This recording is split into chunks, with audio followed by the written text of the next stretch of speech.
தூய்மை பணியாளர்கள் இத பத்தி தான் நம்ம இன்னைக்கு பேச போறோம். நம்மள நிறைய பேர் இப்போ சட்டசபை பார்த்துட்டு இருக்கோம், பொலிட்டிக்கல் ஃபன்னியா எடிட் பண்ணி போட்டுட்டு இருக்க வீடியோஸ் எல்லாம் பார்த்து ரசிக்கிறோம், நிறைய காமெடியை பார்த்து ஷேர் பண்றோம். இப்ப நான் சொல்ல போற விஷயம் என்னன்னா ரொம்ப ரொம்ப இம்பார்ட்டன்டான ஒரு விஷயம். நிறைய பேர் அதை பேசியிருக்காங்க, சில பேர் அதை பேசல, நிறைய பேருக்கு தெரியல. இப்ப நம்ம தெரிஞ்சுக்கலாம்.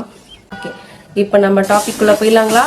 Welcome to my channel roasted with beef.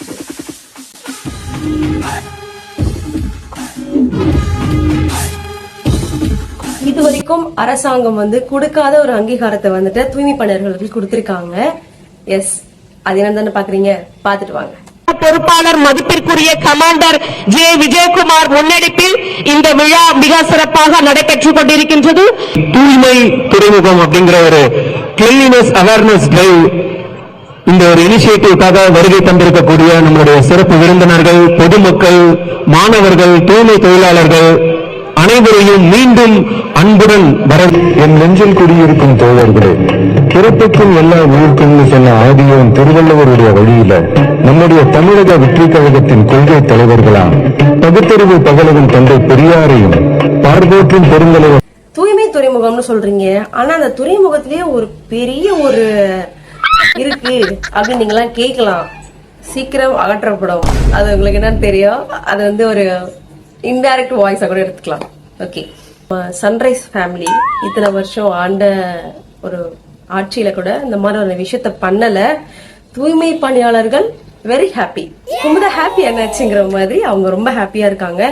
சில பேர் போராட்டம் பண்ணிட்டு இருக்காங்க, அதுக்கான சொல்யூஷனும் சீக்கிரம் கிடைக்கும். அதை நான் இல்லைன்னு மறுக்க மாட்டேன், அதுக்கான சொல்யூஷன்ஸும் சீக்கிரம் கிடைக்கும். தூய்மை பணியாளர்கள் தானே என்ன பெரிய இதுவா எச்சி ஒத்து அப்படின்னு சொல்ற அந்த காலத்துல கமாண்டர் ஜே விஜயகுமார் அண்ணா துறைமுகம் தொகுதியில அவரு சூப்பர் மாசான ஒரு விஷயத்த பண்ணியிருக்காருங்க. ரொம்ப ரொம்ப happy. I am very proud to be a ritual warrior in TVK. எனக்கு ரொம்ப ஹாப்பியா இருக்கு. அவர் எப்படி சொல்றது, பண்றதுன்னா எவ்வளவு விஷயங்கள் இருக்கு செய்யலாம். பட் இவங்கள அங்கீகரிக்கணும், இவங்களுக்கு ஒரு மரியாதை கொடுக்கணும் அப்படின்ற நிமித்தமா அவங்களுக்கு காலை உணவு வழங்கி அவங்கள கூப்பிட்டு அவங்களுக்கு மெடல் கொடுத்து அவங்கள கௌரவிச்சு நிறைய விஷயங்கள் இருக்கு. நான் ஒன்னொன்னா சொல்லிட்டே வரேன். இந்த கிளிப் பாத்துட்டு வாங்க.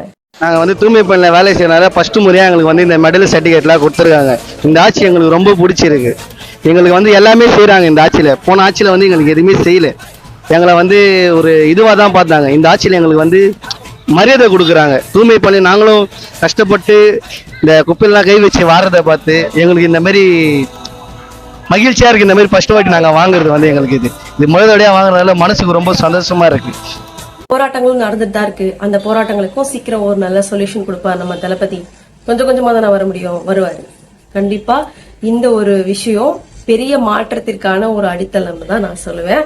Hats off commander J Vijayakumar அண்ணா. துறைமுகம் தொகுதியில யார் எம்எல்ஏவா இருக்கிறா அப்படின்றது நம்ம எல்லாருக்கும் தெரியும். எஸ், நம்ம ஐயா சேகர் பாபு அவர்கள். அவரை எதிர்த்துக்கிட்டு அந்த தொகுதியில தூய்மை துறைமுகம் அப்படிங்கிற ஈவெண்ட்டை கண்டக்ட் பண்றதே பெரிய விஷயம். அது சக்சஸ்ஃபுல்லா கண்டக்ட் பண்ணி முடிச்சிருக்காங்க. அவங்க நினைச்ச மாதிரி நிறைய தூய்மை பணியாளர்களை கூப்பிட்டு அவங்களுக்கு காலையில 1200 பேருக்கு நிறைய பேர், மாணவர்கள், பொதுமக்கள், தூய்மை பணியாளர்கள், இவங்க எல்லாருக்கும் சேர்த்து ஒரு 1200 பேருக்கு வந்தவங்களுக்கு எல்லாம் பிரேக்ஃபாஸ்ட் கொடுத்திருக்காங்க. அப்புறம் 350 பேரை செலக்ட் பண்ணி அவங்களுக்கு மெடல் வழங்கியிருக்காரு. அந்த மெடல் பாத்தீங்கன்னா எப்படி சும்மா ஏதோ எடுத்தோம் அப்படின்னு கொடுத்தோன்ற மாதிரி இல்லாம ஒரு நல்ல ஒரு குவாலிட்டியான ஒரு மெடல். 3Dல தளபதியோட போட்டோ பதிச்சு அதுல அவங்களுடைய பேரு, அவங்க என்ன ஒர்க் அப்படின்ற மாதிரி அந்த இதெல்லாம் போடுவாங்க இல்லைங்களா, அந்த மாதிரி கொடுத்திருக்காங்க. அப்புறம் 10 பேரை செலக்ட் பண்ணி தூய்மை பணியாளர்கள்ல நேர்மையா இருக்கிறவங்க, அதாவது நேர்மையா எல்லாருமே நாங்க நேர்மையா தான் இருக்கோம் அப்படின்றத விட அதையும் தாண்டி இப்போ நம்ம ஒரு நியூஸ் கேள்விப்பட்டோம் ரீசெண்டா.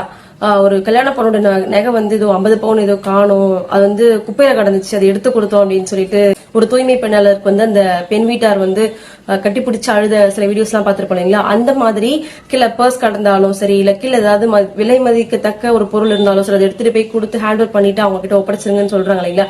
அந்த மாதிரி இருக்கிற தூய்மை பணியாளர்கள் 10 பேரை சூஸ் பண்ணி அவங்களுக்கு 10 கிராம் சில்வர் கொடுத்திருக்காரு நம்ம கமாண்டர் ஜே விஜயகுமார் அண்ணா அவர்கள். ஹேட்ஸ் ஆஃப் அண்ணா. உண்மையாவே சொல்றேன், நான் ஏன் இத்தனை ஹேட்ஸ் ஆஃப் சொல்றேன்னா, இந்த மாதிரியான விஷயத்த எல்லாரும் ஈஸியா பண்ணிட முடியாது. இத்தனை வருஷம் நாங்களே பண்ணல, நீ பண்ணிட்ட அப்படின்னு கேக்குறவங்க எல்லாம் இருக்கிறாங்க. அப்புறம் வந்து நீங்க நினைக்கலாம், ஆமா தூய்மை பணியாளர்களுக்கு விருது வழங்கிட்டா ஓகேவா, வந்து அவங்கள வந்து கூப்பிட்டா ஓகேவா, அவங்கள எப்படி வெல்கம் பண்ணிப்பாங்களோன்னு யோசிக்கலாம். கண்டிப்பா நானும் அந்த விஷயத்தை யோசிச்சேன். ஆனா அது கிடையாது. 2 கண்டெய்னர் ஃபுல்லா அவங்கள தூய்மை பணியாளர்களை இன்வைட் பண்ணி அவங்கள வந்து மலர் தூவி மரியாதையா கூப்பிட்டுருக்காங்க. அதாவது நம்ம அந்த பிரச்சாரம் பண்ற டைம்ல கூட பாத்திருப்போம், பாத பூஜை எல்லாம் பண்ணி அவங்களுக்கு ட்ரெஸ் கொடுத்தாங்க இல்லைங்களா, நம்ம டிவி கேன்ஸ் அந்த மாதிரி தான், சேம் அதே தான் பண்ணியிருக்காங்க. இப்போவும் அவங்களுக்கு அப்ப என்ன மரியாதை கொடுத்தோமோ ஆட்சி பொறுப்புல இல்லாத போது அதே மரியாதை தான் இப்பவும் கொடுத்துட்டு இருக்கோம். நம்ம கமாண்டர் விஜயகுமார் அண்ணாவும் அதே விஷயத்தை தான் பண்ணியிருக்காரு. உண்மையாவே மதிக்கத்தக்க ஒரு விஷயம், வியக்கத்தக்க ஒரு விஷயம் தான் பண்ணியிருக்காரு. இந்த விஷயத்தை இவ்வளவு ஹை பண்ண வேண்டிய காரணம் என்ன, எதுக்கு அவ்வளவு பெரிய விஷயமா அப்படின்னு நிறைய பேர் யோசிக்கலாம். ஆனா அது கிடையாதுங்க. நம்ம தூய்மை பணியாளர்கள் வந்து ப்ரொட்டஸ்ட்ல இருக்கும் போதும், அவங்கள வந்து அடிக்கும் போது, அவங்கள துன்புறுத்தும் போது, அவங்க கண்ணீர் விட்டு கதறும் போது நம்ம எவ்வளவு டென்ஷன் ஆகி அதை பார்த்து என்ன அரசாங்கம் இது, ஏன் இப்படி பண்றாங்கன்னு நம்ம கேள்வி கேட்ட நாம இப்ப அவங்களுக்கு ரெஸ்பெக்ட் பண்ணும் போது நம்ம வந்து அது யார் காரணமா இருக்கா, அது யார் பண்றா அப்படின்றது நம்ம பாக்கணும் இல்லைங்களா. அதுக்கான முக்கியமான வீடியோ தான் இது. இதுல முக்கியமான விஷயம் என்ன தெரியுங்களா, NSC போஸ் ரோடு சவுகார்பேட்ல இருக்கிற இந்த முக்கியமான ஒரு ரோடு. அந்த ரோட்ல வந்துட்டு 150 பேர் வந்துட்டு பெட்டிஷன் கொடுத்திருக்காங்க. அந்த மாதிரி எங்களுக்கு இந்த ரோட்ல வந்து ரொம்ப கழிவு அதிகமா இருக்கு, குப்பை கடங்கா இருக்கு, ரொம்ப ஸ்மெல் வருது, அந்த பக்கம் பைக் போக முடியல, எங்களுக்கு நடந்து போறதுக்கும் சிரமமா இருக்குன்னு சொல்லியிருக்காங்க. அந்த 150 பேரோட பெட்டிஷனை அக்செப்ட் பண்ற விதமா 2 கண்டெய்னர் ஃபுல்லாவே குப்பையெல்லாம் ஏத்தி கிளீன் பண்ணி அந்த இடத்த பியூரா ஆக்கியிருக்காங்க. இது எவ்வளவு பெரிய விஷயம் இல்லைங்களா. நம்ம வந்து பண்ற வரைக்கும் பண்ணலன்னு, ஆனா பண்ணி முடிச்சதுக்கு அப்புறம் அது பெருசாவே ஹைப் பண்ண மாட்டோம். அதுக்காக இந்த விஷயத்த நான் மெயினா சொல்றேன். இவ்வளவு விஷயத்தையும் பண்ணவரு நம்ம துறைமுக மாவட்ட நிர்வாகியா இருக்கிற கமாண்டர் விஜயகுமார் அண்ணா அவர்கள் தான். அவருக்கு என்னுடைய மனமார்ந்த நன்றிகள் அண்ட் வாழ்த்துக்கள். அவரு கூடிய சீக்கிரமா டிவிக்கேல ஒரு பொறுப்புக்கு வரணும். அவரு மக்களுக்கு இதே மாதிரி தொடர்ந்து நல பணிகள் செய்யணும். இவ்வளவு விஷயத்தையும் பண்ணணும்னா மெயின் நமக்கு தேவைப்படுறது பெர்மிஷன். அந்த பெர்மிஷனை கொடுத்த நம்ம தமிழக வெற்றி கழகத்தினுடைய பொதுச் செயலாளரா இருக்கிற நம்ம ஆனந்த் சார், அவருக்கும் என்னோட நன்றிகளை தெரிவிச்சுக்கிறேன். இதே மாதிரி நம்மளுடைய கட்சி பிறப்புக்கும் எல்லா உயிருக்கும் அப்படிங்கிற அந்த வாசகத்துக்கு ஏத்த மாதிரி நம்ம கண்டினியூவா மக்கள் நல பணிகளை செய்யணும். மேல் நம்ம கட்சிகள் வளரணும். மோர் இந்த மாதிரியான வீடியோஸ்க்கு நம்மளோட சேனலை சப்ஸ்கிரைப் பண்ணிக்கோங்க. அண்ட் மறக்காம பக்கத்துல இருக்கிற பெல் ஐக்கானை கிளிக் பண்ணிக்கோங்க. அப்பதான் நான் போடுற வீடியோஸ் உங்களுக்கு அப்டேட்டா வந்துட்டே இருக்கும். ஓகே, பாய்.